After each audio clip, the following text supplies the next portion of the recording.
Hi everyone, my name is Waleed Mohammed, and today we're going to be talking about international trade agreements and organizations influencing global trade.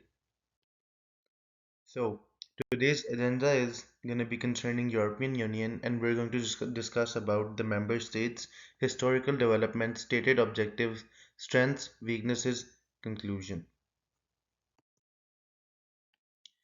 So, as of 2022, there are 27 member states in the European Union, which include the following.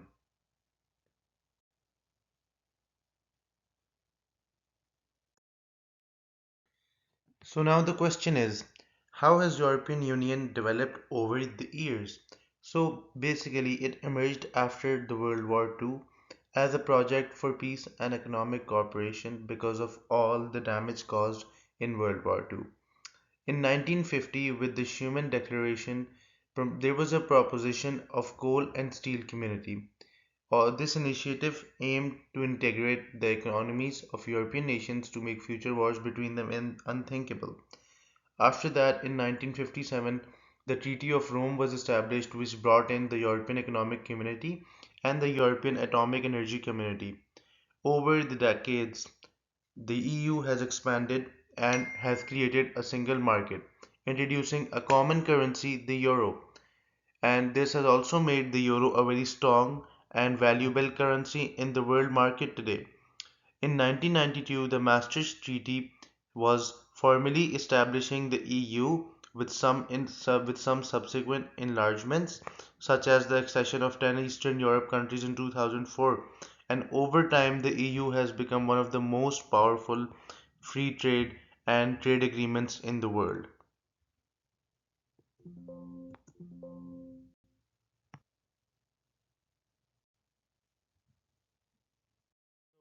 What's the point of all this? And what were the stated objectives of the EU and why was it formed? So, first of all, it was peace and stability. Because after the World War II, there was a lot of damage and a lot of political and economic unwillness in the countries. The European Union was originally conceived as a project to promote peace and stability in the Europe after the World War II. Secondly, the European Union is also committed to sustainable development. In the rising years, they have addressed a lot of policies regarding climate change, protecting the natural resources, and promoting renewable energy. Lastly, the goal was economic development. So, this was one of the major goals of the European Union to promote economic growth by eliminating the trade barriers and offering them a free market and making the whole Europe a single market. This allowed countries within European Union to move the goods freely, capital and services as well. And this raised in a great rise of the GDP and providing the countries with a more stable economy. Strength. So, what are exactly the strengths of the European Union or the stakeholders within the Union? So, first of all, it is a single market. It enables goods, services, money, and people to move freely throughout most of the continent. It has become much more easier to move around the Europe, and all the EU citizens have the right to study, work, or retire in any country. And the best part is that as any EU national for employment, social security, and tax purposes, every country is required to treat you as the same as its citizens. So, for example, if you're going from Canada to USA, you do have the opportunity to go visa free with just free entry. But if you're gonna live there for a longer period of time, you have to get a visa. But that's not the case with EU. If you're a citizen and you're moving towards, for example, from Switzerland to Germany, so you don't have to get a visa or anything because you're going to be treated as the same as the country's own citizens. Secondly, we're going to be talking about employment rights. So, throughout the EU and all its members, there's a certain rule, and all of the countries have to follow them. So, every worker within the EU enjoys a certain minimum rights relating to health and safety at work with equal opportunities and protection against all forms of discrimination and labor laws. So the maximum hours that you can work in a 7 days period is 48 hours and the minimum duration of paid leaves per year is 4 days. Now we're going to be talking about the business between the EU and the member states. So the EU has ensured that you're protected against the downsides of globalizations through EU support. They offer a support system for small businesses and rules to make sure big companies pay the fair share of tax, as corporate tax has to be paid by every business. So the EU can also help if you've been treated unfairly as a business owner through competition or the payment of taxes. Weaknesses. So, what exactly are the weaknesses of the European Union? Firstly, we're going to go through the banking sector. The banking union. The economic and financial crisis in recent years has a negative growth in the area and has revealed inequality between the member countries as well as the weakness of the current stage of European integration. A monetary union without a banking union. The monetary union has also divided Europe inside or outside of the Eurozone. In such a situation, a strong banking union and the coordination of economic policies appears as the best solution.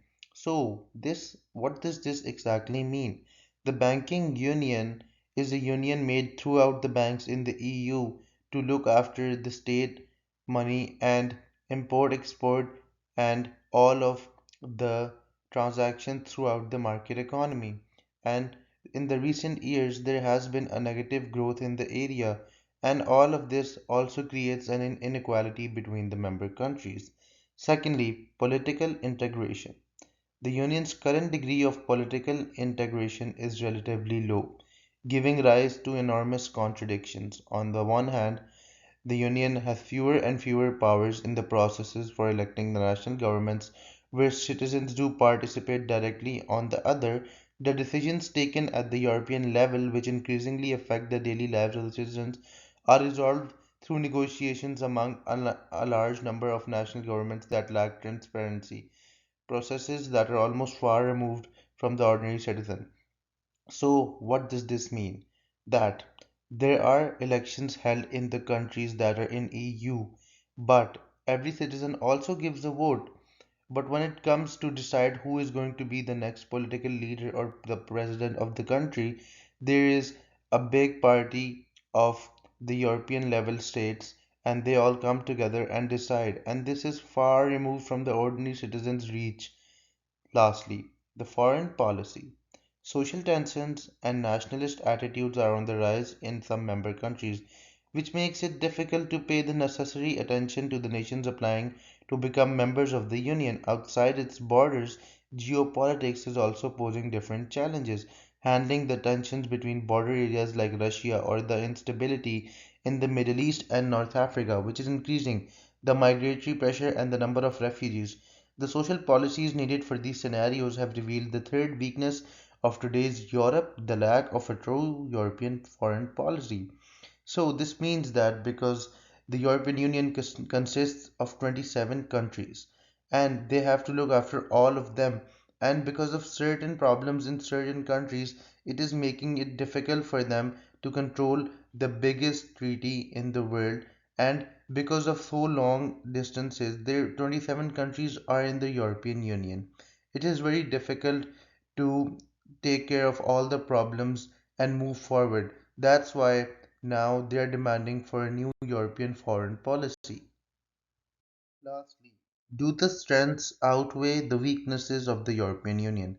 Well, certainly yes. The European Union is one of the biggest trade agreements in the world and has a lot of strong countries backing it up. Moreover, the European Union has the biggest export numbers with catering to over 100 countries.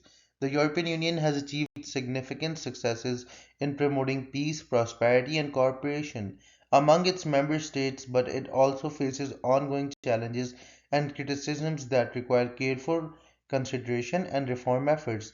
It is also based on different perspectives and ways of evaluation to consider different type of criteria. Well, this brings us to the end of the presentation. Thank you everyone for your attention and participation in today's presentation. Your engagement and interest are greatly appreciated.